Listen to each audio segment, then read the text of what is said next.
तो hello friends, तो आज हम स्टार्ट करें भगवत गीता अध्याय 4 का 4 का दिव्य ज्ञान। अजोपि प्रिय सत्वा भूतामी सपि सन प्रकृति स्वाभिष्टाय स्वभावमायाम।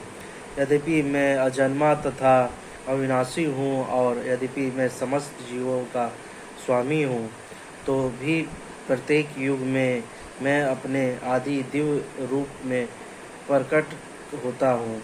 तात्पर्य: भगवान ने अपने जन्म की विलक्षण बतलाई है। यद्यपि वे समान पुरुष की भांति प्रकट हो सकते हैं, किंतु उन्हें विगत अनेक जन्मों की पूर्ण स्मृति बनी रहती है, जबकि सामान्य मनुष्य को कुछ ही घंटे पूर्व की घटना स्मरण नहीं रहती। यदि कोई पूछे कि एक दिन पूर्व इसी समय तुम क्या कर रहे थे, तो सामान्य व्यक्ति के लिए इसका तत्काल उत्तर दे पाना कठिन होगा। उसे इसको स्मरण करने के लिए अपनी बुद्धि की कुरुदना पड़ेगा कि वह कल इसी समय क्या कर रहा था।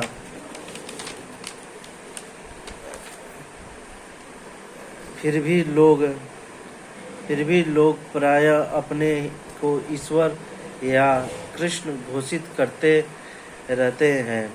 मनुष्य को ऐसी निरर्थक घोषणाओं में भ्रमित नहीं होना चाहिए।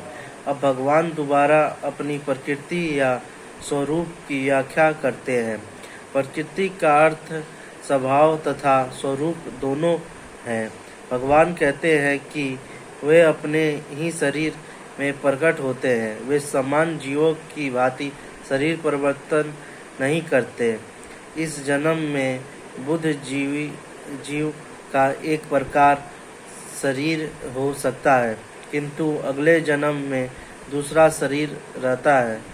भौतिक जगत में जीव का कोई अस्थायी शरीर नहीं है, अपितु वह एक शरीर से दूसरे में देहांतरण करता रहता है। किंतु भगवान ऐसा नहीं करते। जब भी वे प्रकट होते हैं, तो अपनी अंतर्गत शक्ति से वे अपने उसी आग शरीर को प्रकट होते हैं। दूसरे शब्दों में श्री कृष्ण इस जगत में अपनी आदि शाश्वत स्वरूप में दो भुजाओं में बांसुरी धारण किए अवतरित होते हैं। वे इस भौतिक जगत से निष्कलुषित रह कर अपने शाश्वत शरीर सहित प्रकट होते हैं। यद्यपि वे अपने उसी दिव्य शरीर में प्रकट होते हैं और ब्रह्मांड के स्वामी होते हैं, तो भी ऐसा लगता है कि वे समान जीवों के भांति प्रकट हो रहे हैं। यद्यपि उनका शरीर भौतिक शरीर की भांति क्षीण नहीं होता, फिर भी ऐसा प्रतीत होता है कि भगवान श्री कृष्ण बालपन में कुमारावस्था में तथा कुमारावस्था से तरुण अवस्था प्राप्त करते हैं। किंतु आश्चर्य तो यह है कि वे कभी युवावस्था से आगे नहीं बढ़ते। कुरुक्षेत्र युद्ध के समय उनके अनेक पौत्र थे, या दूसरे शब्दों में वे भौतिक गणना के अनुसार काफ़ी वृद्ध थे। फिर भी वे 20-25 वर्ष के युवक जैसे लगते थे। हमें कृष्ण की वृद्धावस्था का कोई चित्र नहीं दिखता, क्योंकि वे कभी भी हमारे समान वृद्ध नहीं होते। यद्यपि वे तीनों काल में भूत, वर्तमान तथा भविष्य काल में सबसे वृद्ध पुरुष है। न तो उनका शरीर और न ही बुद्धि कभी क्षीण होती है या बदलती है। अंत में यह स्पष्ट है कि इस जगत में रहते हुए भी वे उसी अजन्मा सच्चिदानंद रूप वाले हैं, जिनके दिव्य शरीर तथा बुद्धि में कोई परिवर्तन नहीं होता। वस्तुतः उनका आविर्भाव और तिरुभाव सूर्य के उदय तथा अस्त के समान है, जो हमारे सामने से घूमता हुआ हमारी दृष्टि से ओझल हो जाता है। जब सूर्य हमारी दृष्टि से ओझल रहता है तो हम यह सोचते हैं कि सूर्य अस्त हो गया है, और जब वह हमारे समक्ष होता है तो हम सोचते हैं कि वह क्षितिज में है। वस्तुत सूर्य स्थिर है, किंतु अपनी अपूर्ण एवं त्रुटिपूर्ण इंद्रियों के कारण हम सूर्य को उदय और अस्त होते परिकल्पित करते हैं। और चूंकि भगवान का प्रकट तथा तिरोधन समान जीव में भिन्न है, अंत में स्पष्ट है कि वे शाश्वत है, अपनी अंतर्गत शक्ति के कारण आनंद स्वरूप से में है, और इस भौतिक प्रकृति द्वारा कभी कलुषित नहीं होते। वेदों द्वारा भी पुष्टि की जाती है कि भगवान अजन्मा होकर भी अनेक रूपों में अवतरित रहते हैं। वैदिक संहिताओं में पुष्टि होती है कि यद्यपि भगवान जन्म लेते हैं, प्रतीत होता है, किंतु वे शरीर परिवर्तन नहीं करते। श्री भागवत में वे अपनी माता के समक्ष नारायण रूप में 4 भुजाओं तथा कृष्ण ऐश्वर्य से युक्त होकर प्रकट होते हैं।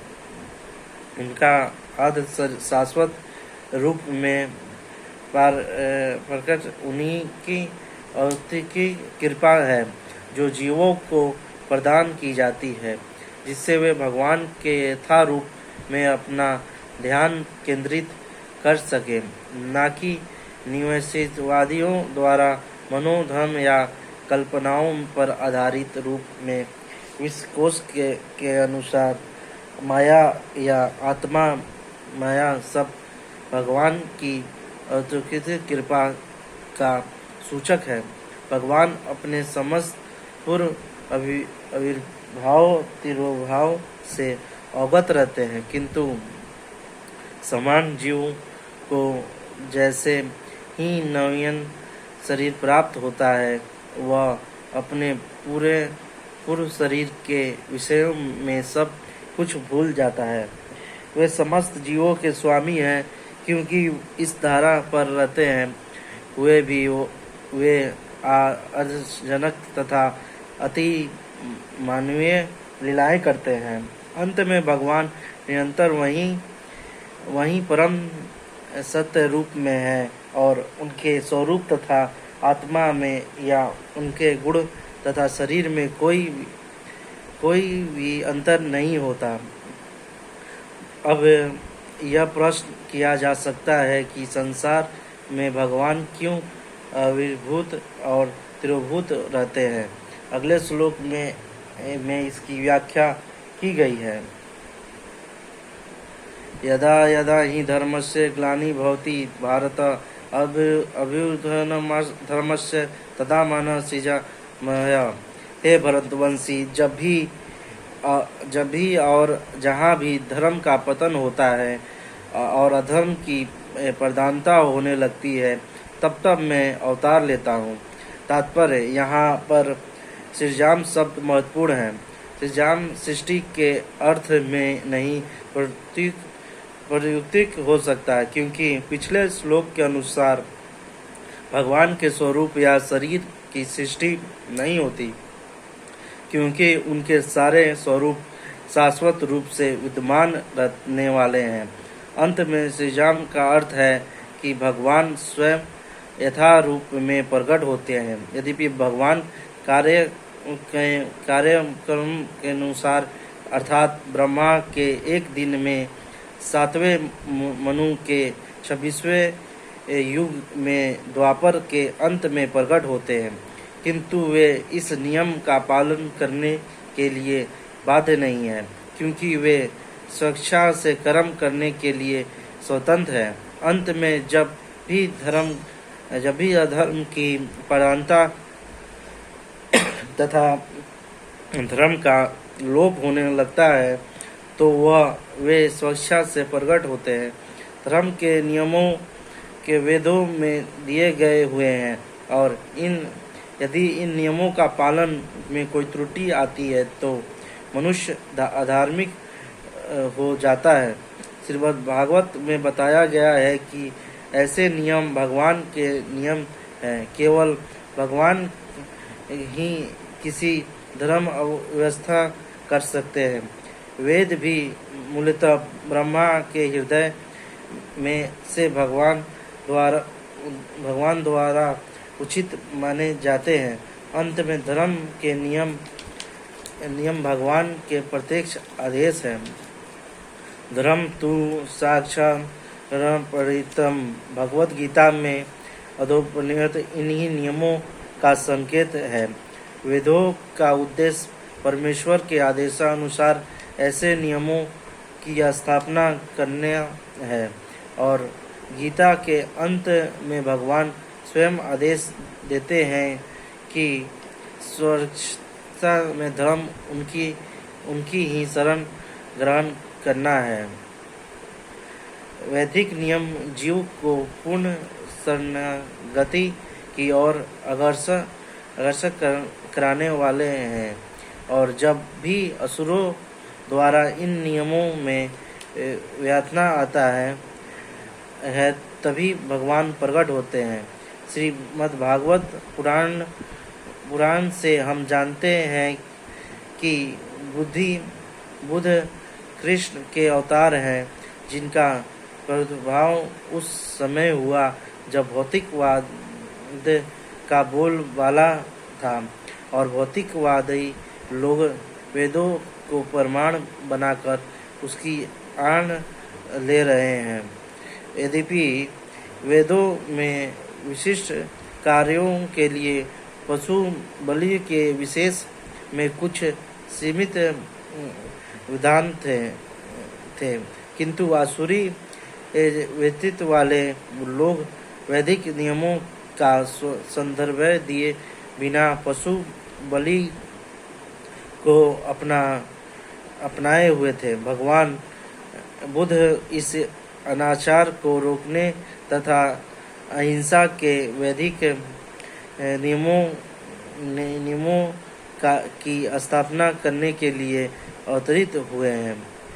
अंत में भगवान के प्रत्येक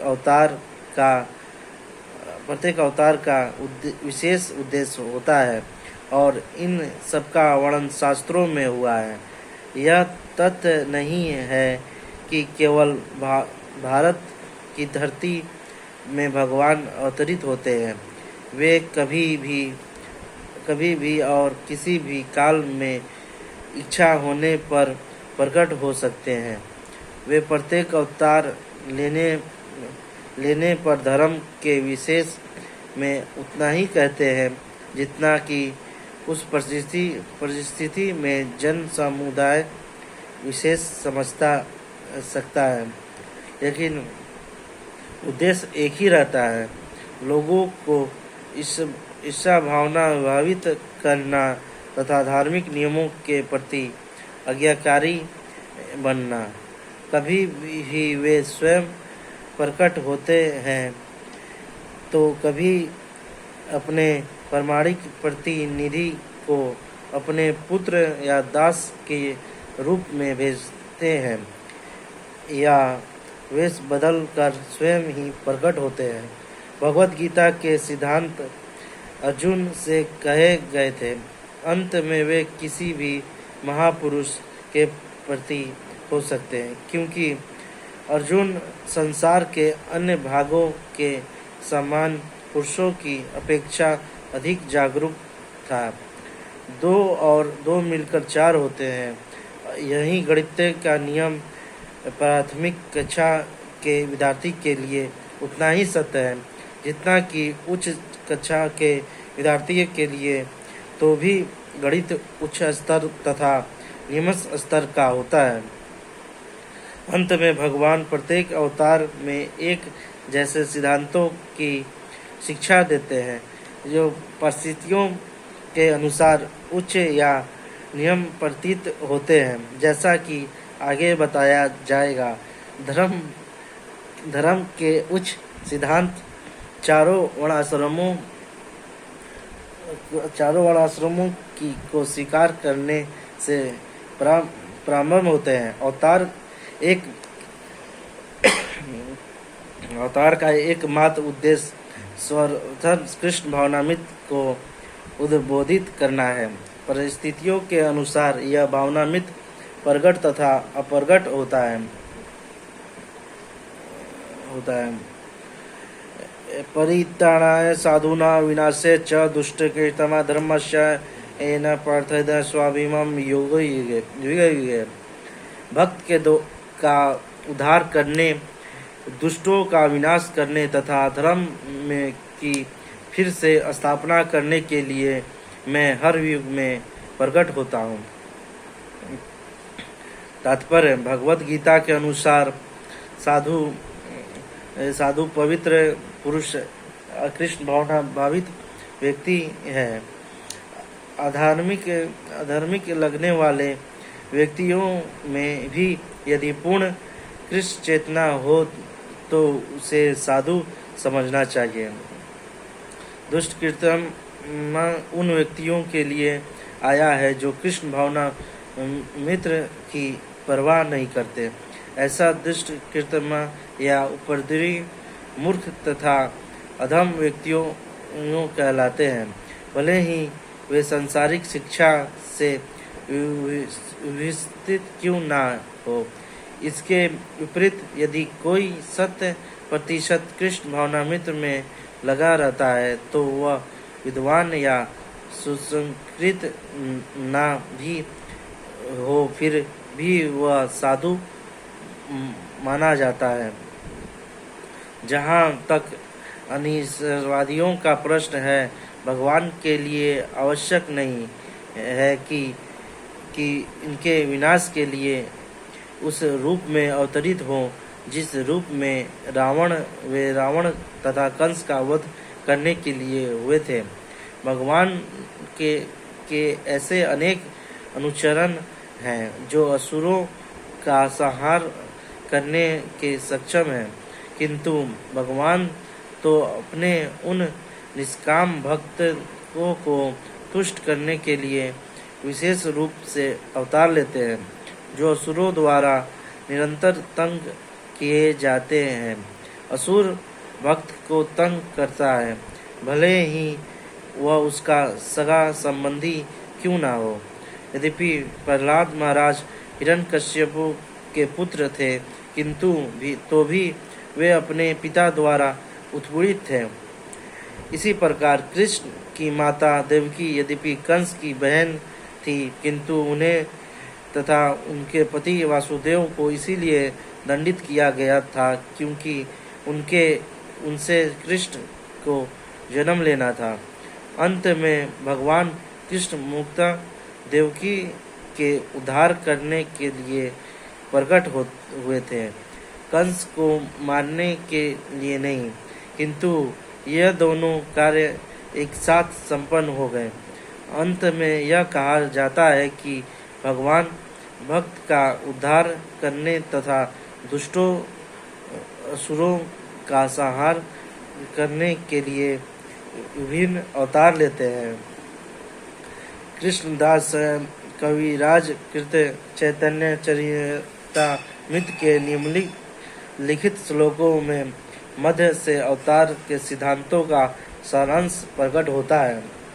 सृष्टि हेतु ये मूर्ति पश्चाते अवतारे से ही ईश्वर मूर्ति अवतार नाम धरे। मायातीत प्रभरम सबार अवस्थान विषय अवतरित धरे अवतारा नाम। अवतार अथवा ईश्वर का अवतार भगवत धाम से भौतिक प्रकट हेतु होता है। ईश्वर का वह विशिष्ट रूप जो इस प्रकार अवतरित होता है अवतार कहलाता है। ऐसा अवतार भगवत धाम में स्थित रहते हैं। जब वे भौतिक सृष्टि में उतरते हैं तो उन्हें अवतार कहा जाता है। अवतार कई तरह के होते हैं तथा यथा पुरुष अवतार, उड़त अवतार, लीला अवतार, शाश्वत वेश अवतार, मनोन्तर अवतार तथा विज्ञातर अवतार। इन सबका इस ब्रह्मांड में क्रम अनुसार अवतरण होता है, किंतु भगवान कृष्ण आदि भगवान है और समस्त अवतारों के उद्गम है। भगवान श्री कृष्ण शुद्ध भक्तों की चिंताओं को दूर करने के विशिष्ट प्रयोजनों से अवतार लेते हैं, जो उन्हें उनकी मूल वृंदावन लीलाओं के रूप में देखने के उत्सुक रहते हैं। अंत में कृष्ण अवतार का मूल उद्देश्य अपने निष्काम भक्तों को प्रसन्न करना है। भगवान का वचन है कि वे प्रत्येक युग में अवतरित होते रहते हैं। इससे सूचित होता है कि वे कलयुग में भी अवतार लेते हैं। जैसा कि श्रीमद् भागवत में कहा गया है कि कलयुग के अवतार में भगवान चैतन्य महाप्रभु हैं, जिन्होंने संकीर्तन आंदोलन के द्वारा कृष्ण पूजा का प्रसार किया है और पूरे भारत में कृष्ण भावनामृत का विस्तार किया है। उन्होंने यह भविष्यवाणी की कि संकीर्तन की यह संस्कृति सारे विश्व के नगर नगर तथा ग्राम ग्राम में फैलेगी। भगवान चैतन्य को गुप्त रूप से में किंतु प्रकट रूप में नहीं, उपनिषदों को महाभारत तथा भागवत जैसे शास्त्रों के वह अनुसार वर्णित किया गया है। भगवान कृष्ण के भक्तगण भगवान चैतन्य के संकीर्तन आंदोलन द्वारा अत्यधिक आकर्षित रहते हैं। भगवान का यह अवतार दुष्टों का विनाश नहीं करता, अपितु अपनी अतुट कृपा से उनका उद्धार करता है। जन्म कर्म च दिव्यमय यो यति तत्व व्यक्ता देह पुनर्जन्म नैति मामते सौजन्य। हे अर्जुन, जो मेरे अविभाव तथा कर्मों की दिव्य प्रकृति को जानता है, वह इस शरीर को छोड़ने पर इस भौतिक संसार में पुनः जन्म नहीं लेता, अपितु मेरे सनातन धाम को प्राप्त होता है।